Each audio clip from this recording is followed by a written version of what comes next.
Hi, hey, this is Miguel, your host of Life with Circle Radio, the podcast. And so in this episode of Life with Circle Radio, we're going to talk to a gentleman by the name of Romane Armand. Romane is an author, filmmaker, and the uniqueness of this guy is that he is the Guinness World Record holder for the longest freestyle rap. Look him up.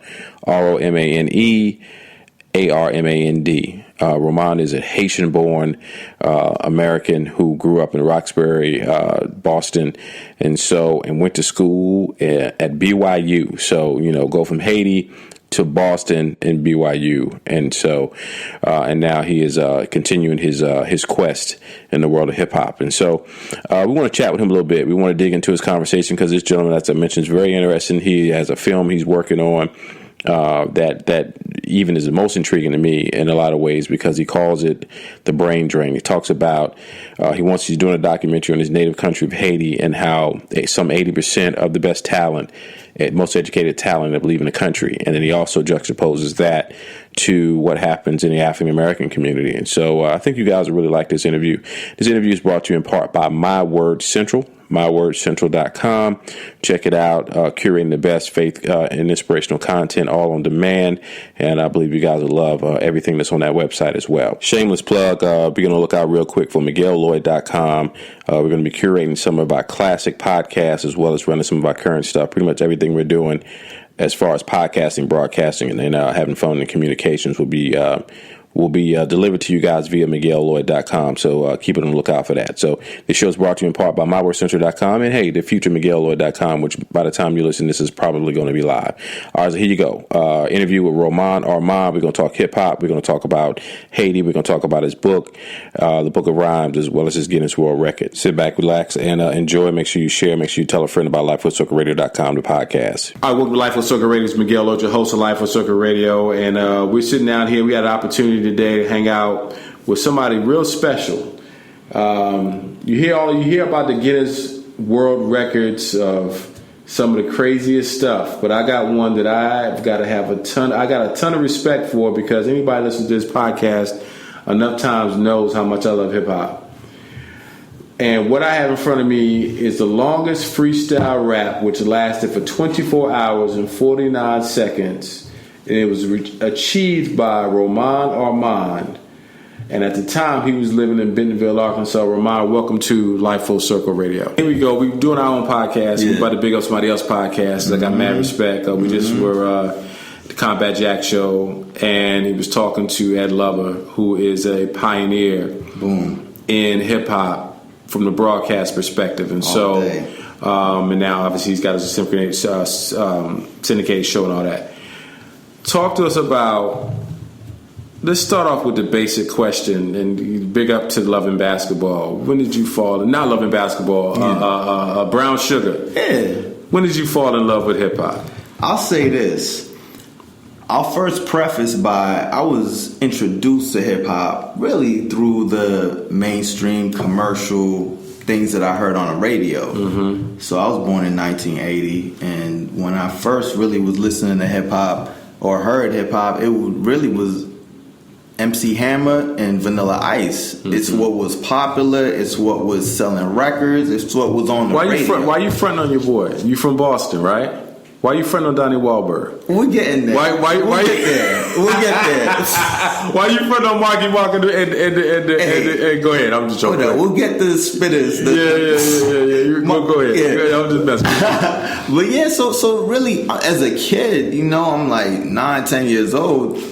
I don't got money to go to Sam Goody or Tower Records. And for those of you who don't know, those used to be record stores before they shut down. Yeah. But I didn't have money to go to buy my own music. I listened to either what my folks played or what was on the radio. And what was on the radio was Vanilla Ice and MC Hammer and real more commercial music. But I'd say where I fell in love with hip hop, I was in the Mission Hill Projects in Roxbury. So Roxbury is a part of Boston, and in the autobiography of Malcolm X, he called it the Harlem of Boston. So Roxbury is the Harlem of Boston. Yeah. And I was in the Mission Hill Projects with my homeboy Jonas, and he played some Black Moon. Mm-hmm. And I heard Buckshot spit for the first time. Mm-hmm. I heard Got You Open for the first time. I heard I woke up in the morning, hopped on the train, I saw my bag,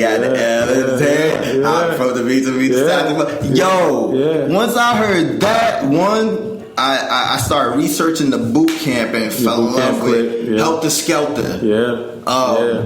Smith and Wesson. Like all day OGC, and I became a boot camp head, and that's where I got in love with hip hop, and from there, I was that dude in high school that you will always see with the Discman and the headphones and the newest mixtape and the Source magazine in my back pocket. And back then, all day. Back then, it was the hip hop Bible, and I read it religiously from cover to cover. And this is coming from a person who really didn't read. Like I'm dyslexic, and when you're dyslexic, it's 5 times harder.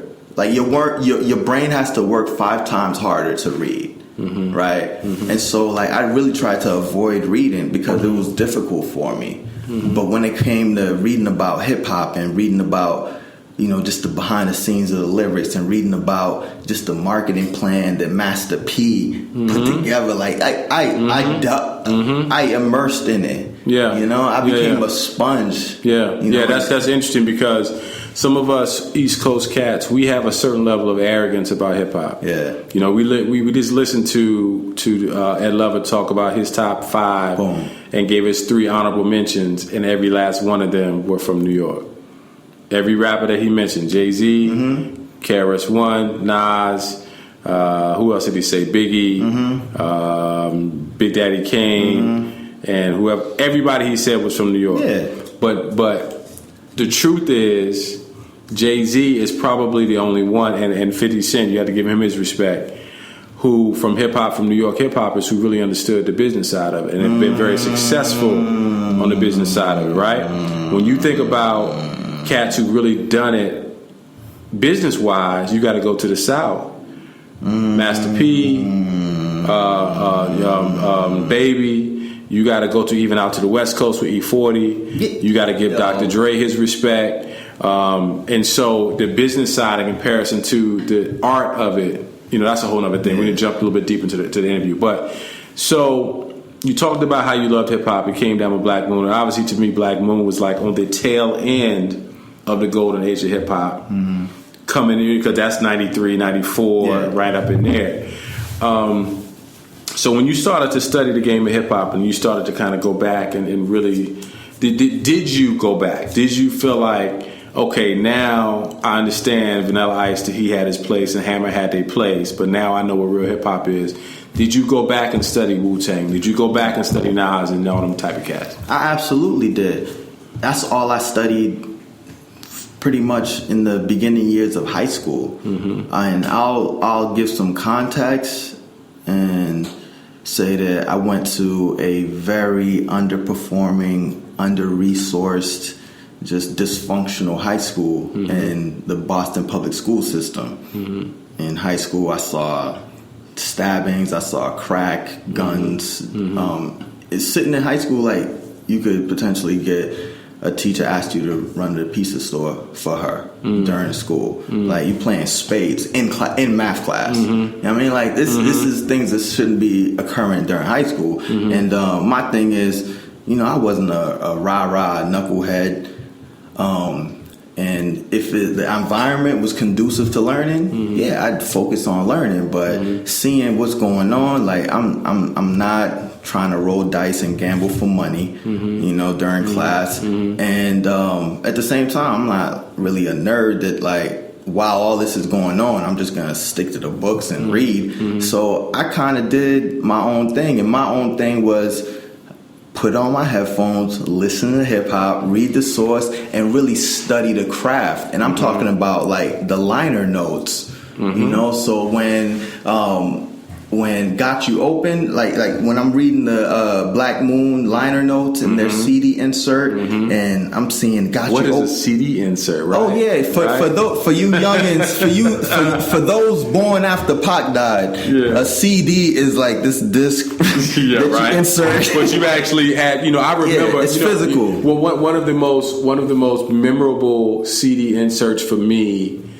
was the Far Side's first album. The art of that. Yeah. And so now, with you just having the singles, everybody going to buy one single, you download it. There is no physical CD. There's nothing that you touch. The first CD that I ever purchased, CD now, not tape, was Brand Nubian's One for All. Yeah. One for All? Okay. Yeah. Because that's when, and I remember back then, the CD, it was the case, it was about this tall. Yeah. And you had the CD at the top, and the bottom of it was just box. It was just wasted. It was like, but you had the artwork. Yeah. And so now that part is kind of gone. Let's fast forward a little bit. Yeah.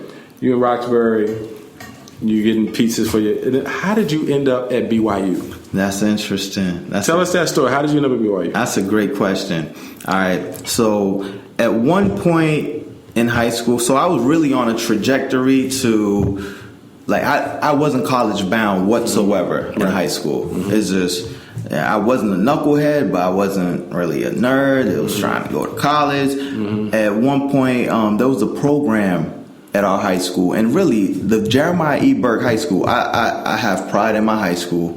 I got love for it, and it's gotten a lot better since I've been there. But at the time when I was attending there, it was a very dysfunctional high school. It was not conducive to learning, and it didn't prepare you for higher education or life. I'll just be straight like that. But there was a program where they got kids from the inner city, from the Jeremiah E. Burke High School, and got them internships where they can work at a corporate setting in the suburbs of Boston. And I was able to work at the Stratus Computer Company in Marlborough, Massachusetts. And I was fortunate enough to have a mentor that truly cared. Her name was Laura Mayo. And there were some of my friends from high school that had mentors that didn't really invest that much in them. My mentor went above and beyond, and she saw something in me that I didn't even know it existed. And she challenged me to research, applying for colleges, and so that's where really it sparked. Just the thought that I'm smart enough to go to college. And once it came to which college to go to, I actually started off at a junior college in Rexburg, Idaho, of all places, because you figure the first 2 years of high school, I didn't apply myself at all. I was always that kid with potential, but hey, if everybody's just rolling dice and playing spades, I'm gonna just have fun too. I'm gonna go to three gyms. I'm gonna go to 2 lunches. I'm gonna come to school late, leave early, and just kick it. But it wasn't really until junior year where I started applying myself and got my grades up. But yeah, I went to a junior college in Rexburg, Idaho, called Ricks College. Got my grades up, and then transferred to BYU in Provo, Utah. And it was a buddy of mine from high school, my buddy Levi. He was having a good experience there, and it was very much a contrast between. I'd imagine. Yeah, exactly. Because I want you to challenge our prejudices.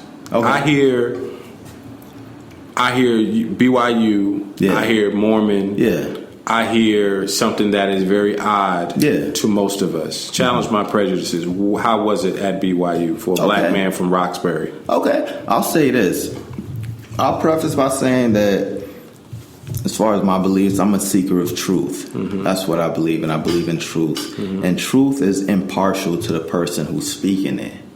Okay. Right? So that's why I build with everybody, man. Everybody who has some truth to say.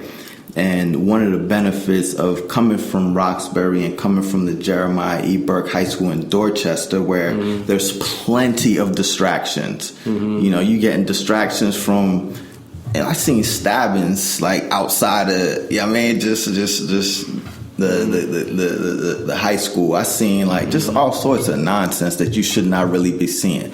And being able to be in an environment where you can focus on learning, it's so boring out there that really like all you can do is study and get good grades. And I enjoyed that. It helped me to focus on the academics and have a good cultural exchange. Like my high school was like 99